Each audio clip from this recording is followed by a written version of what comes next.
आज रविवार दिनांक 7 मार्च 2021। भारत के संविधान के निर्माता माननीय डॉक्टर बी आर अम्बेडकर अर्थात honourable doctor B R Ambedkar the father of the constitution of India, इस व्याख्यानमाला के 20वें व्याख्यान में मैं अपनी ओर से तथा वंदना संघ दीक्षा भूमि नागपुर की ओर से मैत्री इंडिया चैनल के सारे ही दर्शकों को तथा उनके माध्यम से भारत का संविधान, जिन्हें भारत के सार्वभौम लोग कहता है, उन लोगों को साधुवाद देता हूँ, विनम्र अभिवादन करता हूँ, उनके प्रति मंगल कामना प्रेषित करता हूँ और उनको सादर सप्रेम जय भीम भी।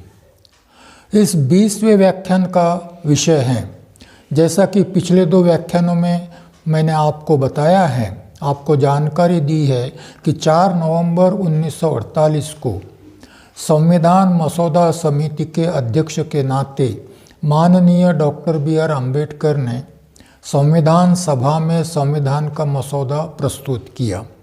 उसके पहले 8 महीने तक यह मसौदा लोगों के अवलोकनार्थ खुला था, लोगों से प्रतिक्रियाएं आमंत्रित की गई थी।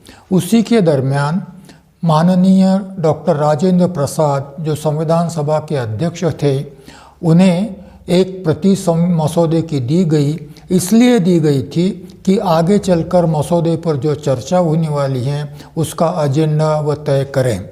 साथ ही यह भी निश्चित किया गया था कि संविधान सभा के प्रत्येक सदस्यों को मसौदे की प्रति उपलब्ध करवाई जाए, जिसके चलते वो पढ़कर अध्ययन कर संविधान सभा में जब मसौदे पर चर्चा होगी तब वह पूरी तैयारी के साथ उपस्थित हो और अपना योगदान दे। स्वाभाविकतया 8 महीने लोगों के लिए अवलोकनार्थ मसौदा खुला होने की वजह से बहुत सारी प्रतिक्रियाएं आई। डॉक्टर अम्बेडकर जब मसौदा संविधान सभा में प्रस्तुत कर रहे थे तब उन्होंने एक बड़ा ही महत्वपूर्ण भाषण दिया।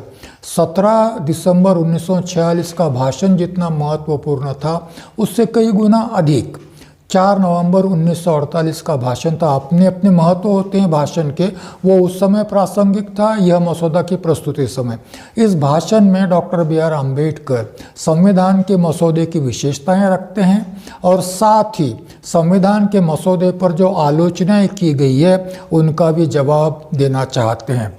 पिछले 2 भाषणों में हमने देखा कि डॉक्टर बी आर अम्बेडकर मसौदा प्रस्तुत करते समय संविधान की, भारत के संविधान की, प्रस्तावित संविधान की जो विशेषताएं हैं उनको उजागर करते हैं। और यह 2 भागों में हमने देखा। पहले भाग में हमने देखा कि वह अध्यक्षीय प्रणाली और सांसदीय प्रणाली के संबंध में बात करते हैं।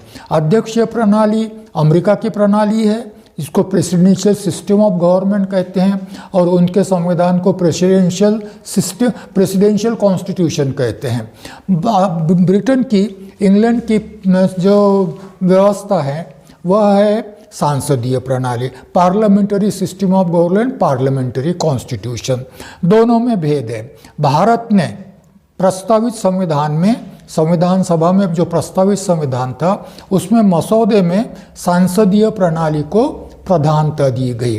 और डॉक्टर अम्बेडकर स्पष्ट करते हैं कि दोनों भी डेमोक्रेटिक प्रणाली हैं, दोनों ही लोकतांत्रिक प्रणालियां हैं, परंतु दोनों में थोड़ा सा अंतर है। अध्यक्षीय प्रणाली में स्थायित्व अधिक है, उत्तरदायित्व कम है। सांसदीय प्रणाली में स्थायित्व कम है, उत्तरदायित्व अधिक है। दोनों में से एक का चुनाव करना था क्योंकि दोनों में संतुलन प्रस्थापित हो, ऐसी कोई व्यवस्था अभी तक निर्माण नहीं हुई है।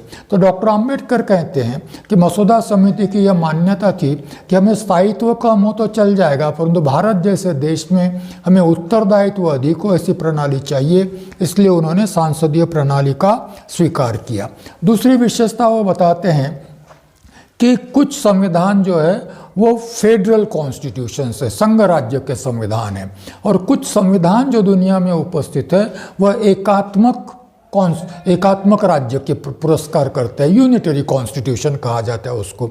भारत के संविधान की विशेषता बताते हुए वो कहते हैं जो दुनिया के किसी भी संविधान में नहीं है, ना फेडरल कॉन्स्टिट्यूशन में है और न ही यूनिटरी कॉन्स्टिट्यूशन में। भारत के संविधान की विशेषता डॉक्टर अंबेडकर बताते हैं, वह बताते हैं कि भारत का संविधान सर्वसामान्य स्थिति में फेडरल कॉन्स्टिट्यूशन रहेगा, बेसिकली वो फेडरल कॉन्स्टिट्यूशन है, परंतु यदि आपातकाल आता है, युद्धजन्य परिस्थिति आती हैं, जरूरत के अनुसार यह फेडरल कॉन्स्टिट्यूशन यूनिटरी कॉन्स्टिट्यूशन में परिवर्तित हो सकती है। यह भारत के संविधान की विशेषता है, डॉक्टर बी.आर. आम्बेडकर द्वारा निर्मित संविधान की विशेषता है। इस प्रकार से संविधान की विशेषताओं पर चर्चा करने के बाद डॉक्टर आम्बेडकर अपने भाषण के दूसरे भाग की ओर आते हैं और उसमें वह कहते हैं कि अब मैं मसौदे पर की गई आलोचनाओं का जवाब देना चाहूँगा। सर्वप्रथम उन्होंने कहा था कि मसौदे पर जो भी आलोचनाएं की गई हैं वो या तो मिसअंडरस्टैंडिंग के चलते की गई है या इनसफिशिएंट अंडरस्टैंडिंग के चलते की गई है। उनका आलोचनाकर्ताओं के प्रति उनका जवाब ये था कि भाई आपने एक तो समझ नहीं पाए इस मसौदे को, इसलिए मिसअंडरस्टैंडिंग है, और कुछ आधा अधूरा ज्ञान है आपके पास में, इसीलिए इनसफिशिएंट अंडरस्टैंडिंग के आधार पर यह आलोचनाएं की गई है।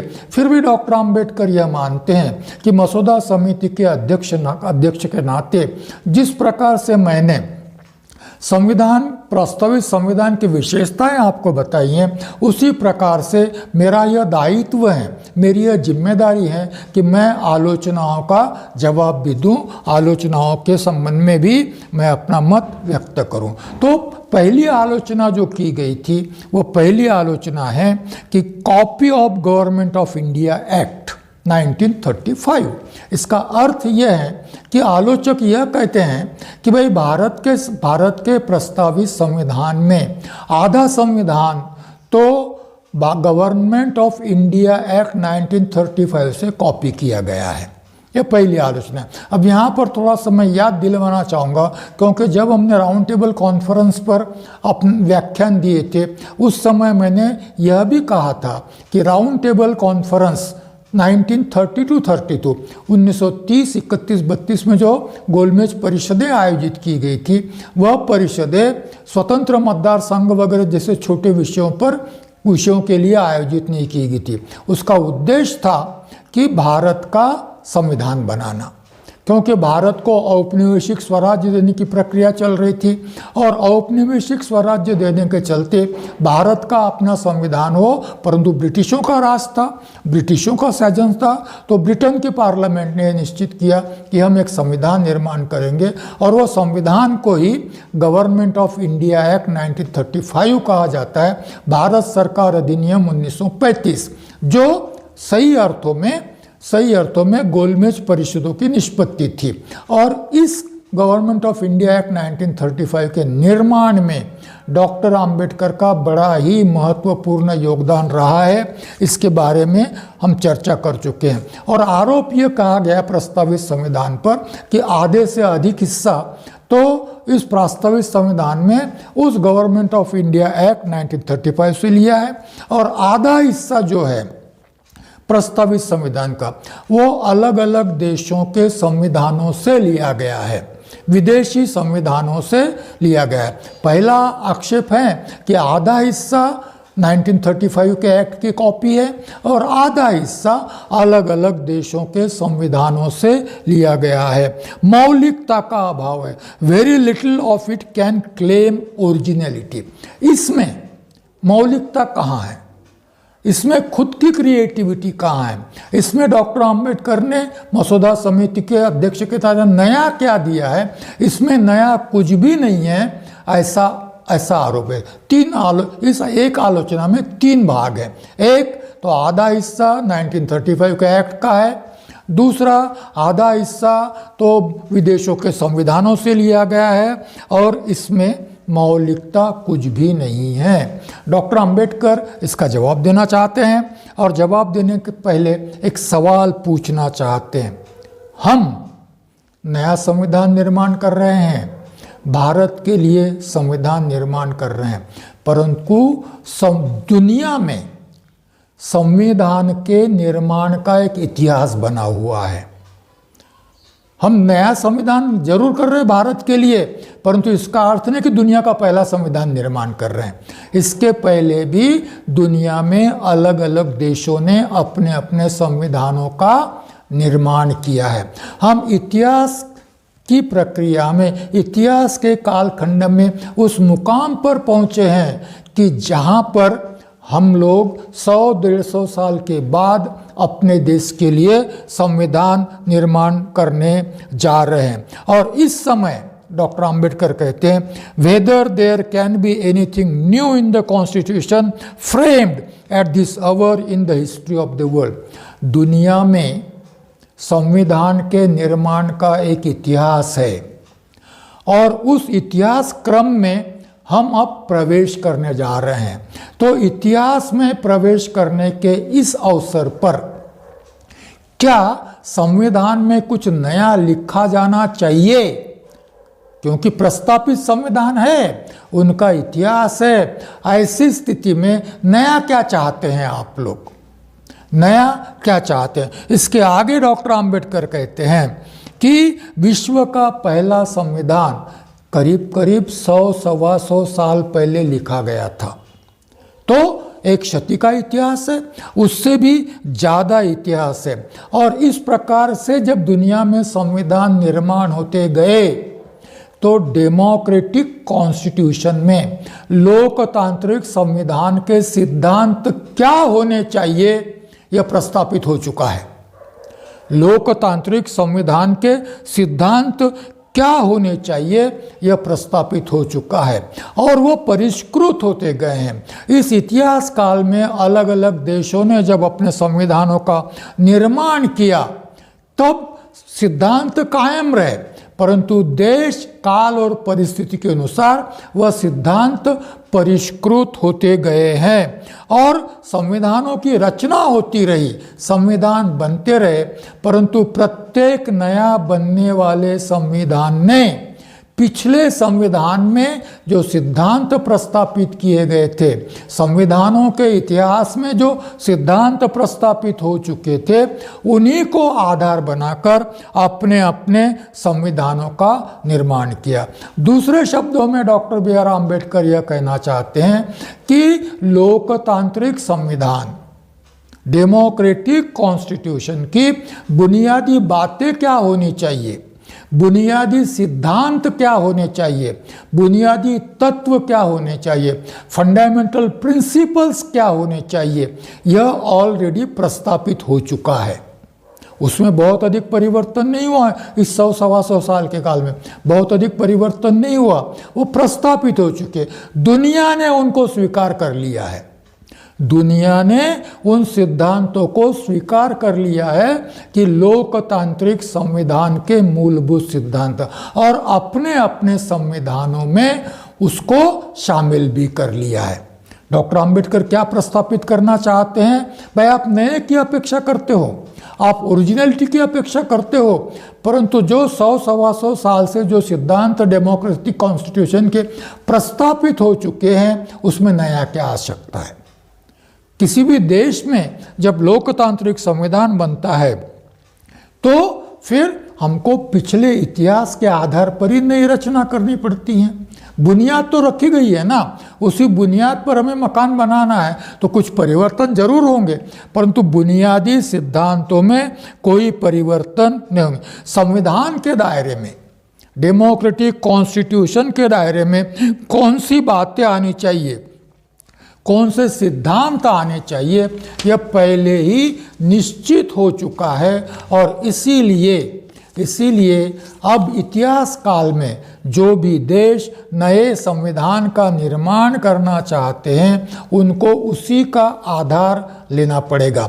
हम भी इतिहास के उस काल में हैं कि हम 125 वर्ष बाद अपने संविधान का निर्माण करने जा रहे हैं, और इसीलिए यदि प्रस्तावित संविधान में प्रस्तावित सिद्धांत दिखाई पड़ते हैं, समझ लीजिए मेरी बात को, हमारा संविधान प्रस्तावित संविधान है। हम 125 साल के बाद में संविधान निर्माण करने जा रहे हैं। इतिहास के उस मोड़ पर हम खड़े हैं कि जहां संविधान निर्माण का दुनिया में एक इतिहास बन चुका है, जहां सिद्धांत निश्चित हो चुके हैं। अपने हर एक नया संविधान बनाने वाला देश उन्हीं सिद्धांतों के आधार पर अपने संविधान की रचना करता है।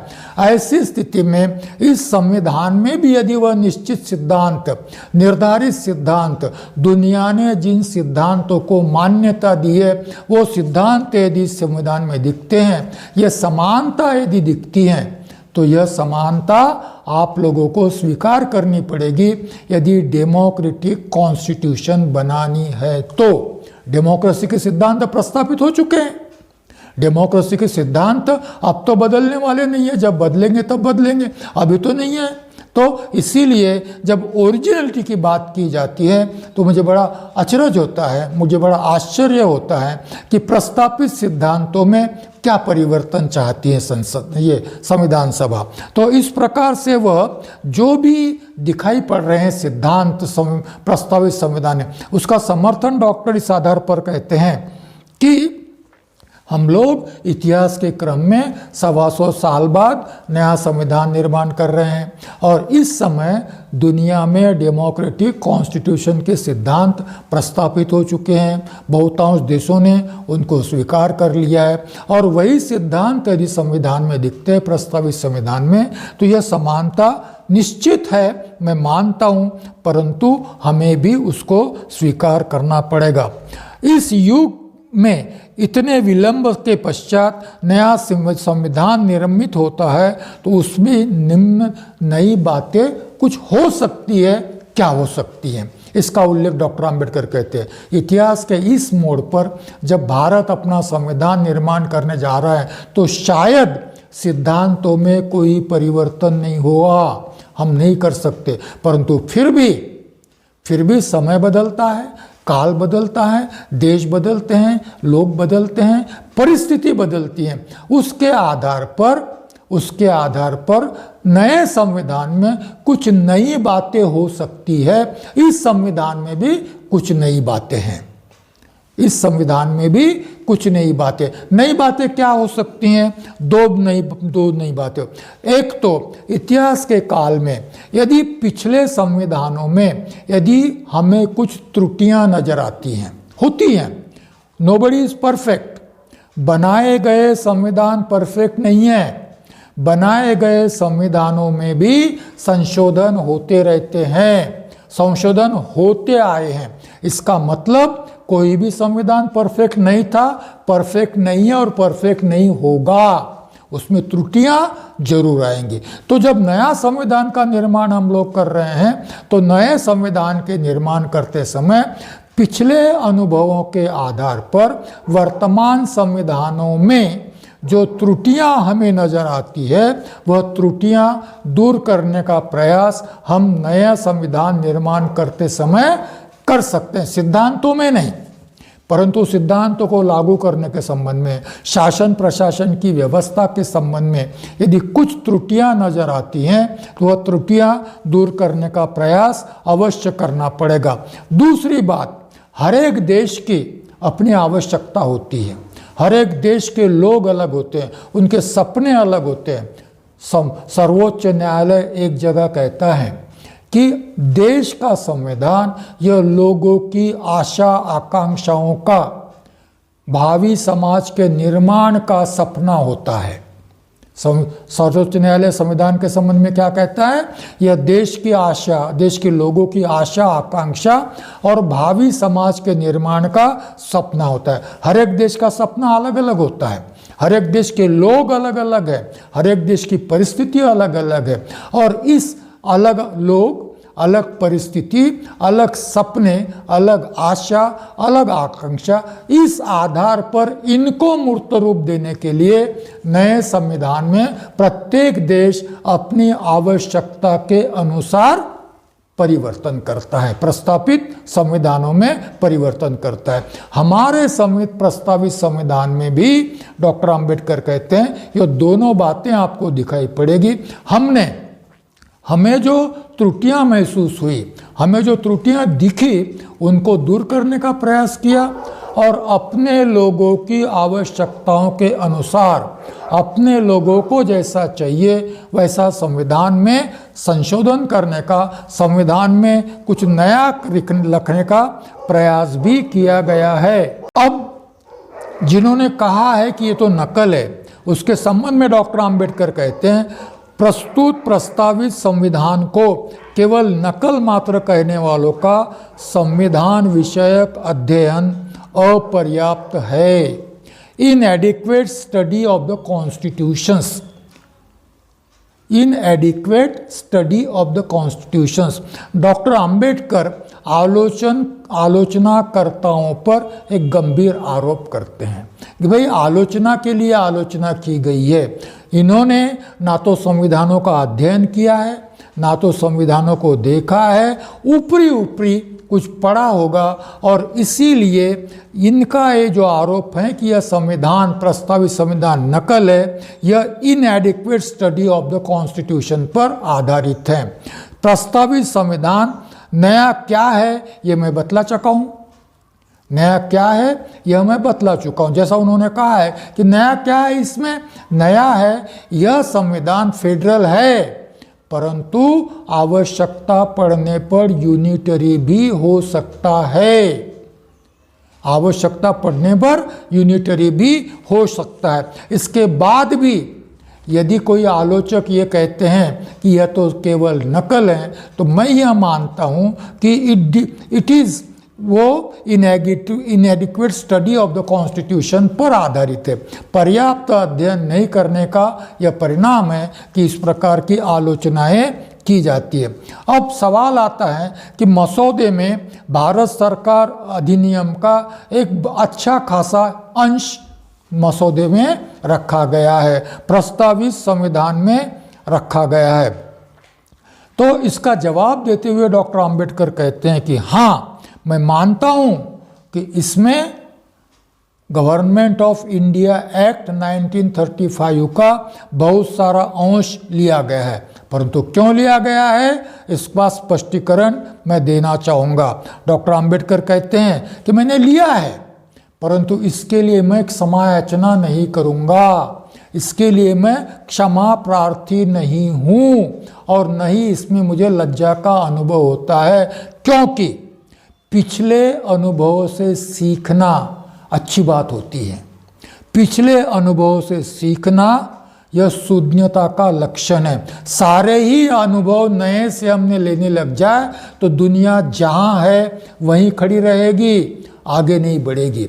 यदि नई पीढ़ी पिछले पीढ़ी के अनुभव से कुछ नहीं सीखती तो सारे सुखद दुखद अनुभव नए पीढ़ी को भी लेने पड़ेंगे, पीढ़ी जहाँ है वहीं रहेगी। शून्य आदमी, वाइज मैन, अपने अनुभव से सीखता है, लोगों के अनुभव से भी सीखता है। और सीखते समय पिछले अनुभवों के आधार पर यदि हम अपने संविधान में कुछ रखना चाहते हैं तो रखते समय हमें जिनकी ज़रूरत है वही चीज़ें हम रखेंगे। जरूरी नहीं कि जैसे कि वैसे ही रखे, उसमें परिवर्तन कर कर रखेंगे। तो इसी को कहते हैं पिछले अनुभवों से सीखना। और उस अनुभव को प्रमाण मानकर यदि कुछ परिवर्तनों के साथ हम उसको स्वीकार करते हैं तो इसके लिए लज्जित होने का कोई कारण नहीं है।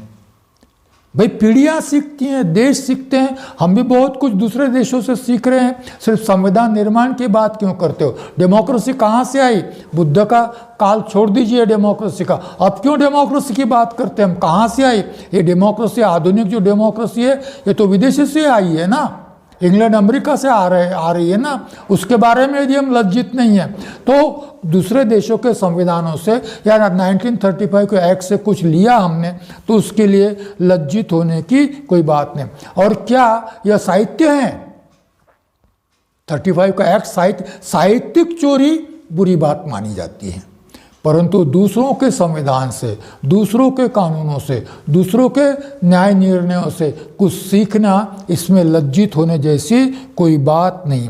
और दूसरी बात डॉक्टर आम्बेडकर कहते हैं, nobody holds any patent right in the fundamental ideas of the constitution। संविधान की बुनियादी बातों के लिए किसी भी व्यक्ति को एकाधिकार प्राप्त नहीं है। भाई ये तो दुनिया का ज्ञान है, दुनिया ने दुनिया को दिया हुआ ज्ञान है। किसी देश की, किसी व्यक्ति की इस पर बपोती नहीं है। कोई क्लेम नहीं करता कि यह मेरा पेटेंट है।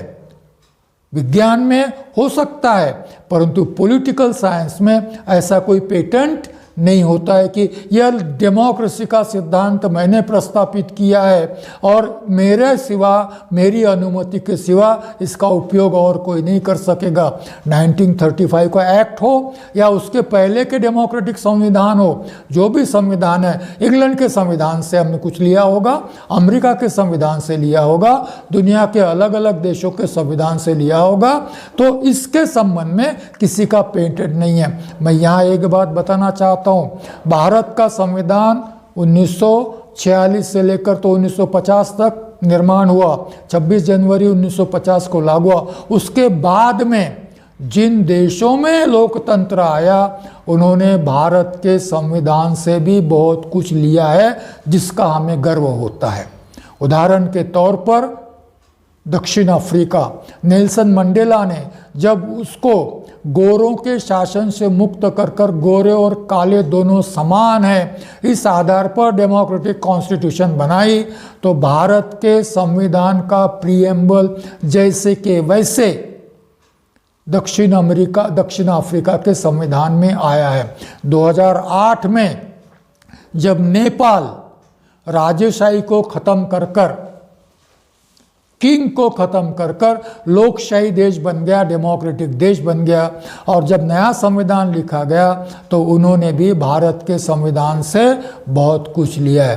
अफगानिस्तान में भी यह प्रक्रिया चालू थी, इजिप्ट में भी यह प्रक्रिया चालू थी, और यह प्रक्रिया जब चल रही थी तब उन्होंने भी भारत के संविधान से बहुत कुछ लिया है। इसका हमें अभिमान होता है, जरूर होना भी चाहिए, परंतु जब हम किसी और से लेते हैं तो उसके बारे में लज्जित होने की कोई बात नहीं है। ये तो आम नॉलेज है ना, ये तो पब्लिक स्फीयर में है ना, इसको तो जिसको चाहे वो ले सकता है और देने वाले को तो इस पर गर्व होना चाहिए।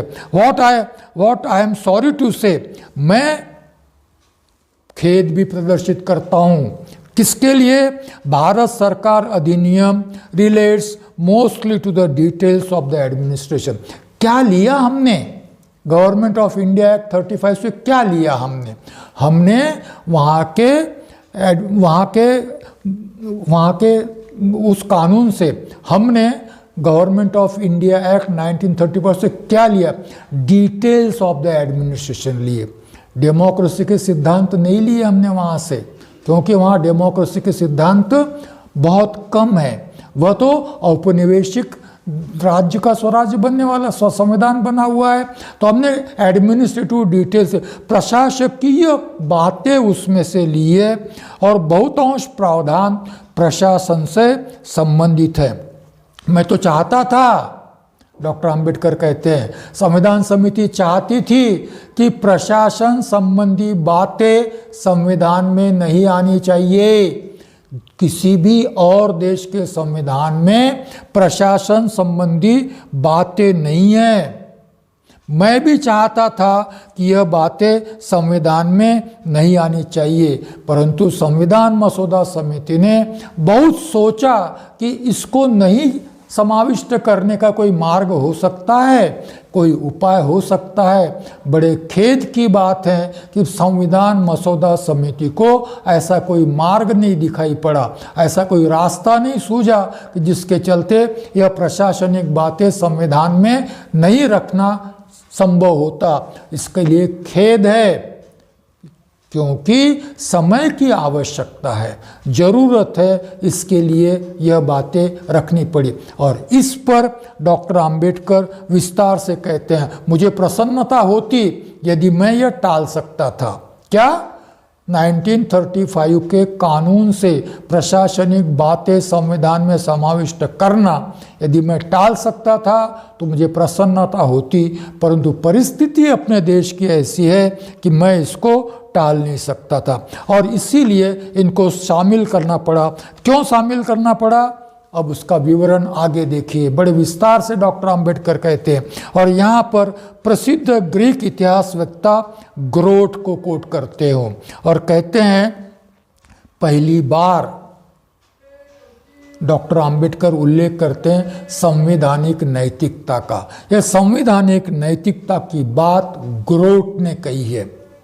ग्रीस तत्ववेत्ता कितने साल पहले कही होगी जान लीजिए। ग्रीस इतिहासवेत्ता ग्रोट कहता है कि संवैधानिक नैतिकता का प्रचार और प्रसार सर्वदूर होना चाहिए, केवल राज्यकर्ताओं में नहीं, केवल बहुसंख्यकों में नहीं, अल्पसंख्यकों में भी इसका प्रचार होना चाहिए।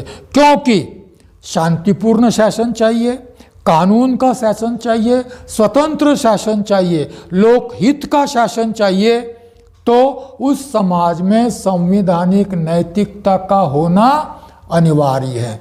कॉन्स्टिट्यूशनल मॉरलिटी, संविधान का अध्ययन कीजिए, यह शब्द आपको कहीं पर भी नहीं मिलेगा। कॉन्स्टिट्यूशनल मॉरलिटी अध्ययन, संविधान पढ़िए, पहले अक्षर से लेकर तो A to Z पढ़ लीजिए, कॉन्स्टिट्यूशनल मोरालिटी आपको कहीं पर भी नहीं मिलेगा। इसके लिए आपको डिबेट्स पढ़ने पड़ेंगे, इसके लिए आपको 4 नवंबर 1948 का डॉक्टर बी आर अम्बेडकर का भाषण पढ़ना पड़ेगा और फिर अफसोस होगा कि हमने यह पढ़ा क्यों नहीं। क्योंकि यदि यह पढ़ते तो आज जिस स्थिति में हम आए हैं वो स्थिति नहीं होती। आज संविधान विकृत हो रहा है, डेमोक्रेसी खंडित हो रही है। यह इसलिए हो रहा है कि भारत के समाज में, राज्यकर्ताओं में तो नहीं है, परंतु भारत के समाज में भी संवैधानिक नैतिकता नहीं है। यदि संवैधानिक नैतिकता होती तो बात ही कुछ और होती। आज भारत दुनिया में एक अग्रणी लोकतांत्रिक देश करके विद्यमान होता। केवल बड़े बड़े चुनाव करते हो, इससे कोई देश बड़ा नहीं होता। संवैधानिक नैतिकता का महत्व बताते हुए ग्रोट कहते हैं, और ग्रोट को कोट करते हुए डॉक्टर अंबेडकर कहते हैं, किसी भी देश में स्वतंत्र शासन प्रणाली लागू करनी है, शांतिपूर्ण शासन प्रणाली लागू करनी है, या लोक कल्याण का शासन चाहते हैं, गुड गवर्नेंस चाहते हैं, तो संवैधानिक नैतिकता का प्रचार और प्रसार सर्वदूर आवश्यक है। संवैधानिक नैतिकता का प्रचार प्रसार नहीं हुआ तो जो हठधर्मी है, जो सनातनी है, जो परंपरावादी है, भले ही वो कुछ समय के लिए अल्पमत में हो, परंतु स्वतंत्र शासन के कार्य संचालन में बाधा उपस्थित कर सकते हैं, गुड गवर्नेंस में बाधा उपस्थित कर सकते हैं, न्याय की व्यवस्था में बाधा उपस्थित करते हैं, शांति और सुव्यवस्था बनाए रखने में बाधा उपस्थित कर सकते हैं। अब डॉक्टर अंबेडकर स्पष्टीकरण देते हैं संवैधानिक नैतिकता क्या है, कॉन्स्टिट्यूशनल मोरालिटी क्या है। ध्यान से सुनिए, और यह कॉन्स्टिट्यूशनल मोरालिटी नहीं होने की वजह से ही आज संविधान और लोकतांत्रिक गणराज्य खतरे में है।